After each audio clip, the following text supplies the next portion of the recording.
그러니까 일반 국민들이 좀 이제 분노할 수밖에 없는 게 저렇게 토목공사 하는데 일자리는 안 늘어나. 하다못해 대목까지 중국 뭐 시멘트, 철강 제품 다 가와서 이제 이 정권이 뭐 독재든 아니면 민주화된 국가든 전혀 상관없이 돈을 이제 줄 수 있는 국가가 중국밖에 없다 보니까 그러니까 정치적으로도 가장 불안한 시기고 경제적으로도 가장 이제 침체에 빠진 그 시에 이제 중국이 이제 들어가는 거죠.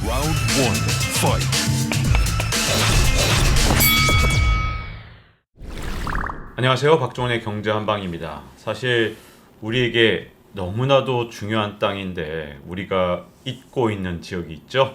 바로 아프리카입니다. 제가 보기에 이 세계에서 두 번째로 큰 대륙이고 자원도 많고 말이죠. 지금 가장 소중한 자원이라는 젊은 층 인구도 많은 곳, 여기가 바로 아프리카인데요. 그래서 오늘은 아프리카에 대해서 알아가는 시간을 준비했습니다. 이 아프리카라는 주제에 한우물을 파고 계신 분이 계신데요. 바로 포스코 경영연구원의 서상현 박사입니다. 안녕하세요. 네, 안녕하세요. 아프리카라는 대륙부터 우리가 좀 알고 싶은데요. 네. 일단 나라가 굉장히 많죠. 우리가 지금 나라들이 다 지금 정확하게 다 못 외워서 그렇지. 네네, 맞습니다. 지금 현재 유엔 회원국으로서는 54개가 되어 있고요. 또 아프리카 대륙이 공동체를 행사하고 있는 아프리카 연합이라고 있는데 EU 모델, 유럽연합을 모델을 따서 만든 연맹인데 그 아프리카 연합 회원국 수로는 55개국입니다. 네. 그 이유는 이제 지금 현재 모로코가 이렇게 점령하고 있는 서사하라라고 하는 그 국가가 있는데 아직 독립은 하지 않고 유엔에서 독립을 위한 그 준비를 현재 추진 중에 있습니다. 그래서 이제 지금 현재 유엔에서는 모로코에서도 아직 인정은 안 되어 있지만은 아프리카 나머지 국가들은 서사하라는 국가를 인정을 해서 현재 회원국은 55개국으로 되어 있습니다. 한동안은 이제 아프리카 대륙이 잘 변화하지 않는 계속 옛날 모습을 그대로 갖고 있는 모습이었는데 최근 들어서 좀 아프리카에 대한 관심을 중국도 갖게 되고 여기에 미국도 막 경쟁하고 하는 거 보면 뭔가 변화의 조짐이 보이거든요. 최근 들어 가장 큰 변화가 아프리카 대륙에 있었다면 어떤 게 있을까요?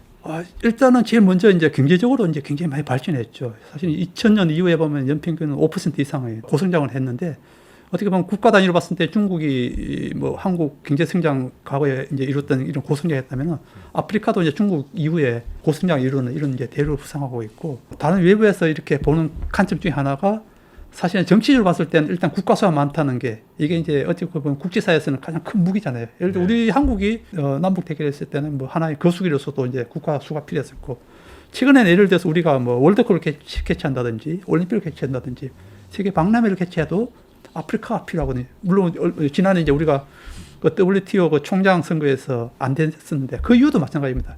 아프리카 그 국가 수라는 게 사실 이제 어떻게 보면은 국제사회, 국제회의에서는 굉장히 큰 무기 중에 하나고 그걸 좀 이렇게 잘 활용하는 측면에서 많은 국가들이 또 관심을 갖게 되고 그게 최근에 이제 중국 같은 경우 그게 하나거든요. 그건 이제 중국이 최근에 미중 간의 갈등이 있으면서 호주라든지 EU 국가들이 이제 압박을 하면은 국제사회에서 탈출구 그러니까 가장 중국에 가장 적극적으로 지지할 수 있는 국가들이 누구냐면은 아프리카 국가들이거든요. 네.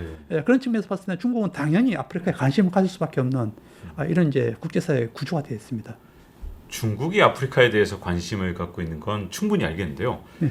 그럼 아프리카 국가들은 중국을 좋아합니까? 어떻습니까? 일단은 경제적인 측면에 봤을 때는 중국을 좋아할 수밖에 없는 이런 구조가 되어 있죠. 왜 그러냐면 이제 아프리카가 성장에 있어서 가장 필요한 게 사실 자금입니다.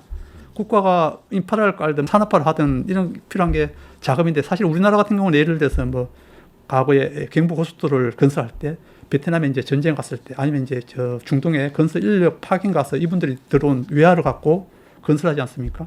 근데 아프리카는 사실 이제 외화 획득한 방법이 제한적입니다.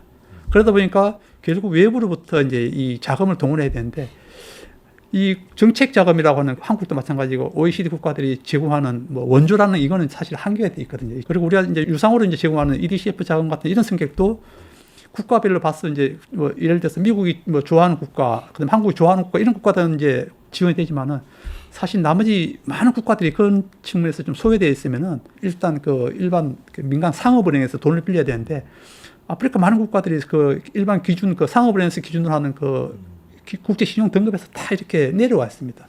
결국은 이제 돈을 잘 꾸어주고 이 정권이 뭐 독재든 아니면 민주화된 국가든 그런 전혀 상관없이 돈을 이제 줄 수 있는 국가가 중국뿐이 없다 보니까 아프리카가 이제 중국에 대해 의지를 많이 하고 또 실제로 또 이제 아프리카 국가들이 많이 필요로 하는 인프라 예를 들어서 뭐 그 철도 노선이라든지 항만 선진화 해준다든지 여러 가지 인프라 건설에 있어서 또 이제 중국 실질적으로 많이 도움을 줍니다. 그렇기 때문에 이제 또 아프리카 국가들은 좋아할 수밖에 없는 그런 구조입니다. 미국은 이게 민주 정권이냐 아니냐 이런 거 따지면서 돈을 주는데 그렇습니다. 중국은 독재 국가든 뭐든 뭐 상관없습니다. 하여튼 나랑 친하게 지낼 거면 돈 주겠다 이런 태도가 좀 다른 거군요. 네네. 그럼 중국은 도대체 언제부터 이렇게 아프리카에 공을 들이면서 아프리카하고 친해진 건가요? 사실 그 역사는 굉장히 오래되었습니다. 1955년에 이제 우리가 잘 알고 있는 이제 반둥 회의라고 하는 제3세계 비동맹 회의를 이제 이렇게 주도한 나라가 그 당시 뭐 인도하고 중국하고 또 저 동유럽에는 뭐 유고라든지 이런 국가들이 이제 비동맹 회의를 결성하는데 아프리카 국가들은 독립하자마자 다 비동맹 회의에 가입을 하게 됩니다. 대부분의 아프리카 국가들은 이제 1960년 이후에 독립하게 되는데요. 아프리카에서 한 13개국 정도가 독립한 국가들이 비동맹 회의에 가입되고 또 비동맹 회의를 통해서 아프리카에 있는 독립하지 못한 국가들을 갖다가 중국이 지원해주면서 이 많은 아프리카 국가들이 독립하면서 중국에 대해서 굉장히 고맙게 생각하고 있었습니다. 특히 이제 우리가 잘 알고 있는 1960년대부터 1970년대 초반까지 중국의 그 문화대혁명 기간 동안에 통계를 보면 중국에서 한 3천만 명 가까이가 아사를 했다거든요. 굶어서 죽었다는 이런 기록이 있는데 그렇게 굶어 죽는 시기에도 중국이 아프리카를 도와줬다고 합니다. 그때 중국의 어떤 1인당 국민소득이 아프리카하고 별로 차이가 나지 않던 시절 문화대혁명 때는 비슷하던데요? 뭐 그렇죠. 예.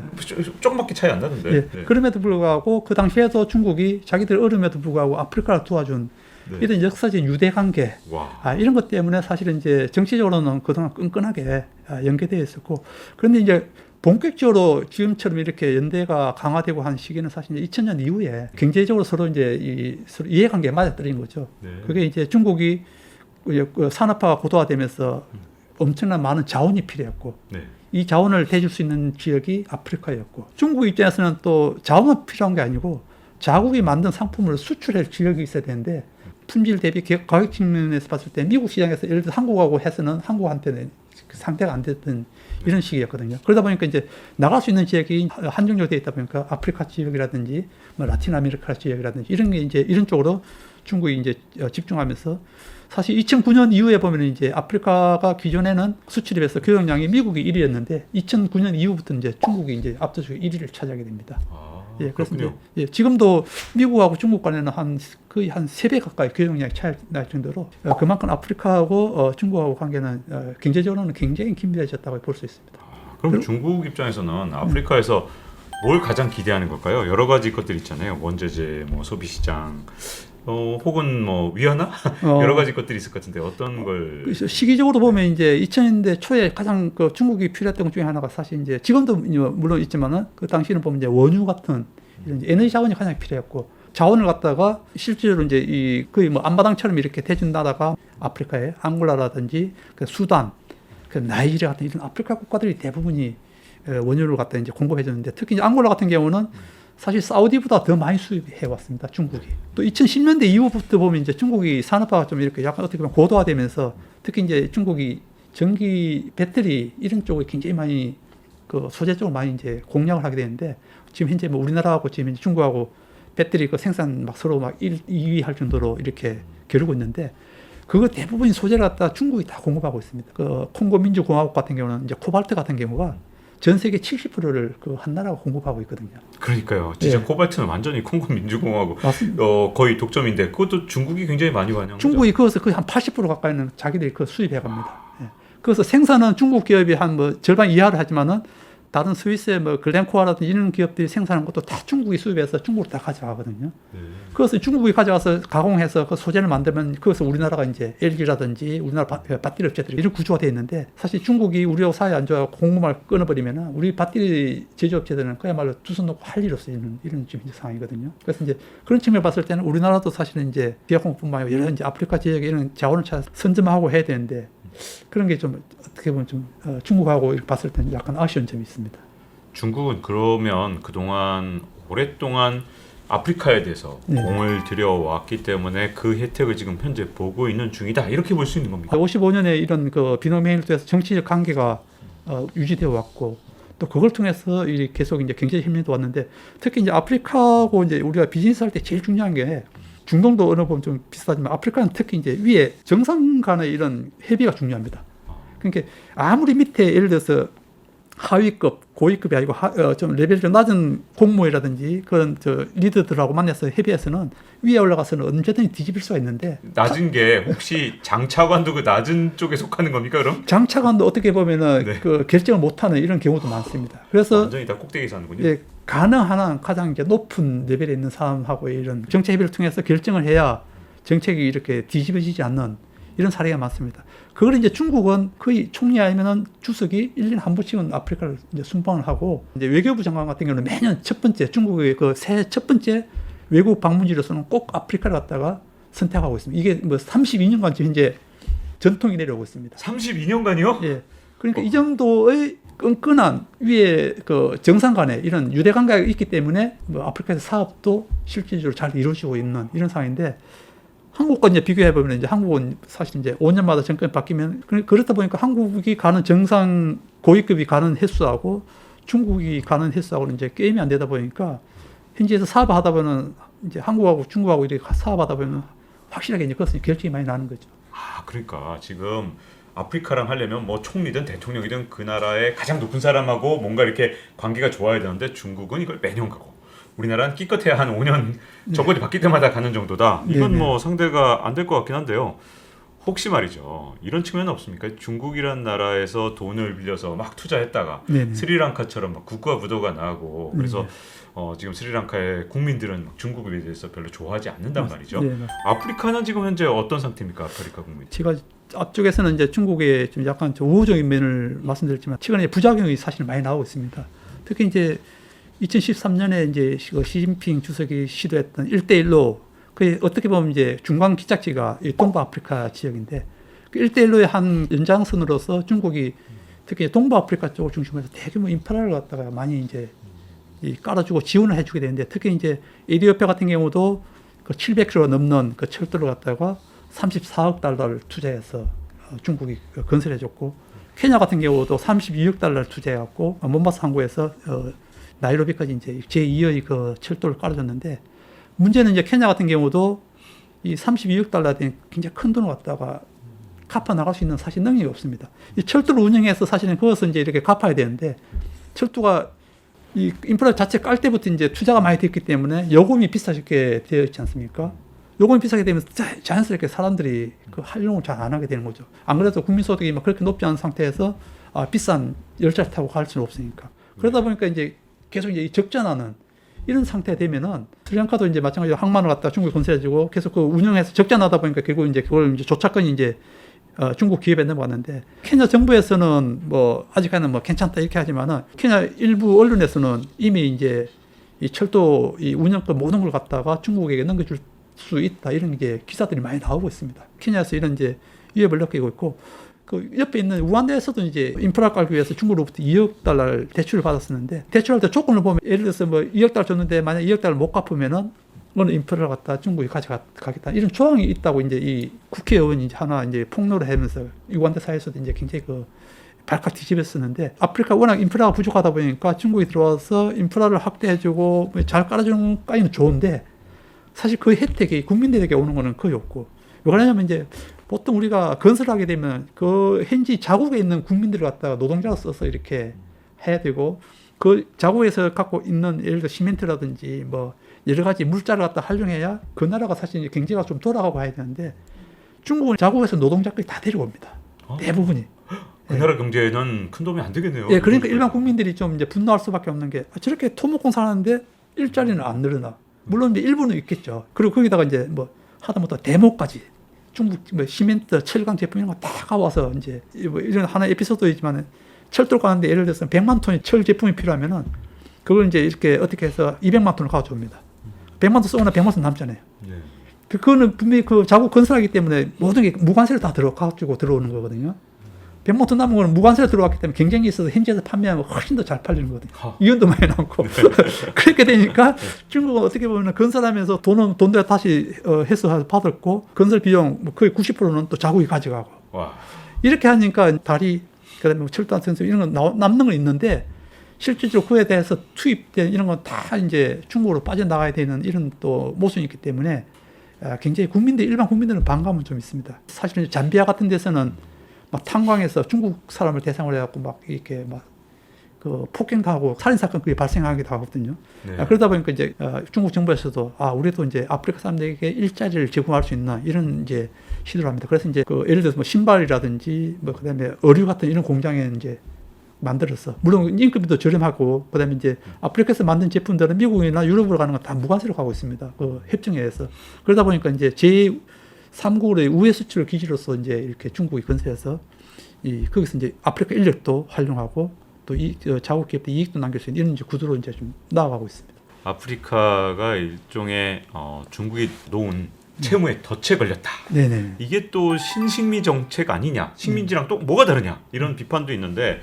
이 부분에 대해서는 어떻게 보십니까? 신식민지론 이런 거는 이제 주로 이제 서방 언론이 많이 이제 많이 하고 있죠. 특히 이제 뭐 FT 같은 이제 파이낸셜 타임즈 같은 경우는 동양 사람들이 하는 것에 대해서는 굉장히 태클을 많이 겁니다. 옛날 농지를 구입해 갖고 거기다 농사를 지어서 우리나라 가져오는 것도 아니고 현지 국민들에게 이런 식량 부족하고 하니까 그런 걸 대해서 우리가 좀 농사를 지어서 이제 현지에 판매하고 이런 걸 하려고 막 이제 서방 언론들이 저 아프리카 사람들은 굶어 죽는데 그 땅 뺏어간다 이런 논리로 이제 계속 신문을 떠들다 보니까 나중에 이제 국민들이 막 반발하고 선거에서 또 그 정권이 뒤집어집니다.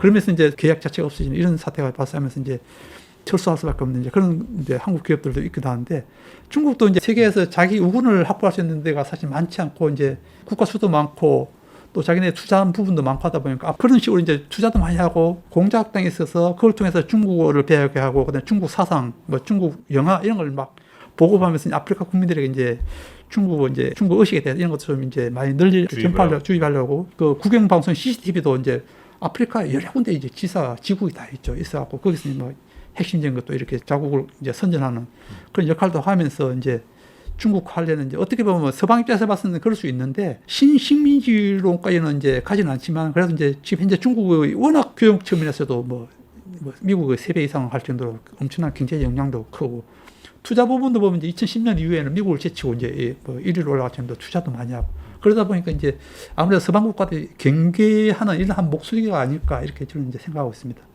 그렇게 이제 신식민지론으로 중국을 비판하게 된 이유는 그동안 아프리카를 서방에서 놓치고 있었기 때문이 아닐까 하는 생각이 좀 드는데요. 도대체 중국이 이렇게 한 60년 가까이 아프리카에 대해서 공들이면서 아프리카에서 자기 세력을 막 넓혀 나갈 때 왜 미국이나 유럽 국가들은 가만히 손 놓고 있다가 지금 와서 이러는 걸까요? 중국이 결정적으로 이제 아프리카에 이렇게 좀 이렇게 어떻게 보면 선점을 한 그 시기를 보면은 1990년대 초거든요. 그때 되면 이제 1991년 되면 아시겠지만 이제 소련이 붕괴되면서 대탕트 시대가 되는데 그때 당시 보면 이제 미국이나 유럽은 대부분 뭐 동유럽에 관심이 다 가게 됩니다. 미국은 이제 아프리카보다 더 중요한 시장인 동유럽을 이제 자기네 편으로 넣어야 되기 때문에 동유럽에 이제 올인하고 있을 시기에 아프리카가 그때 이제 1990년 되면 암흑의 10년, 잃어버린 10년이라고 하는데 그때 당시 아프리카 정치적으로도 가장 불안한 시기고 경제적으로도 가장 이제 침체에 빠진 이런 시기가 됩니다. 그 시기에 이제 중국이 이제 들어가는 거죠. 혼란스러운 국가에 대해서는 어느 정도 도움도 주고 경제적 어려운 국가에서도 이 중국이 어느 정도 도움을 줘. 그러다 보니까 이제 급속하게 이제 이 아프리카 국가들이 중국에 이제 쏠리게 되는 거죠. 그렇게 되면서 2000년 넘었으면서 이제 중국이 굉장히 규모가 확 커지면서 아프리카 국가들 봤을 때는 야, 중국이 옛날에 우리하고 비슷하게 살았는데 쟤네들 저렇게 잘 살게 되네. 우리도 중국처럼 하면 올라갈 수 있겠다. 이런 이제 가짐을 생각하게 되면서 특히 중국하고 이제 협력을 많이 하게 되는 거죠. 미국이나 서방은 이제 뭐 맨날 뭐 하려면은 이 뭐 민주주의 같이 뭐 어디를 주더라도 이 굿거버넌스인지 아니면 뭐 거버넌스가 나쁜지 이런 거 다 따지게 되고 그러다 보니까 돈 얻기가 점점 힘들어지거든요. 미국이나 이 유럽 같은 경우는 이제 2010년 이후에 이제 그걸 깨닫게 됩니다. 중국이 저렇게 하면서 급속하게 이제 중국에 들어가니까 야 이렇게 돼서는 그러면서 이제 다시 이제 아프리카에 대해서 2010년 이후에 보면 중국과 마찬가지로 이제 예를 들어서 인프라 투자, 미국 같은 경우도 2018년 되면은 트럼프 때 보면 이제 아프리카에 대해서 600억 달러 그 인프라 투자 지급을 하겠다. 오바마 그전에 뭐 오바마 대통령 때도 이제 이 아프리카에 대한 관심을 많이 갖게 되고 지금은 거꾸로 과거처럼 다시 회귀해서 미국도 그렇고 유럽도 그렇고 경쟁적으로 이제 아프리카 다시 이제 진출하고 관심을 갖게 되고 있습니다. 네. 이제 보니까 아프리카가 중국과 미국의 격전장이 될 수 있는 그런 상황에 처해 있는 게 아닌가 싶은데요. 예, 맞습니다. 네, 근데 우리나라 같은 경우는 지금 아프리카에 우리도 전혀 관심 없지 않습니까 지금?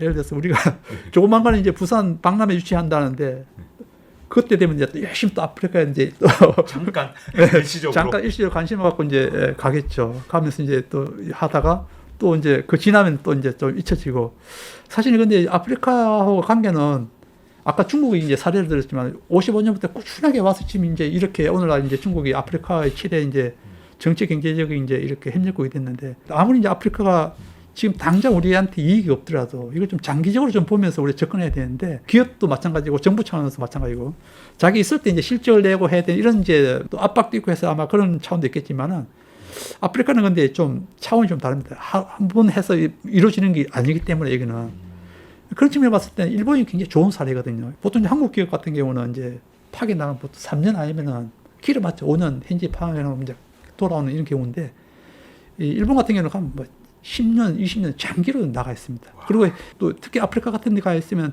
훨씬 더 좋은 조건을 해주면서 정착을 하게 하고 일본 같은 데는 이제 우스갯소리로 현지화를 시킨다 해서 현지인하고 이렇게 결혼도 이렇게 적극 장려하는 결혼까지 이렇게 막 간섭하는군요. 네, 그런 우스갯소리 있으신도 굉장히 현지화에 대해서 이렇게 적극적으로 하는데 우리나라는 아직까지 이제 그런 차원까지는 아직까지는 안 되는 것 같습니다. 아프리카에 대해서 전 세계가 공을 들이고 있는 만큼 우리도 좀 관심을 가져야 될 것 같은데요. 포스코 경영연구원의 서상현 박사님과 함께 아프리카에 대해서 알아봤습니다. 오늘 이렇게 나와주셔서 감사합니다. 네, 감사합니다. 자, 잊지 말고 좋아요, 구독, 알림 설정해주시면요. 다음 시간에 또 뵙도록 하겠습니다. 감사합니다. 한국에서 이제 저희들한테 이제 아프리카 진출해야 되면은 어느 국가 해야 되냐 하면 그러다 보니까 동남아 베트남에 있던 기업들이 현재는 우리 기업으로 많이 가고 있습니다. 네, 돈도 벌고 예, 공적인 역할도 할 수 있고 해서 아프리카와 좀 이렇게 서로 윈윈할 수 있는 기회가 많은데 Round 1, fight.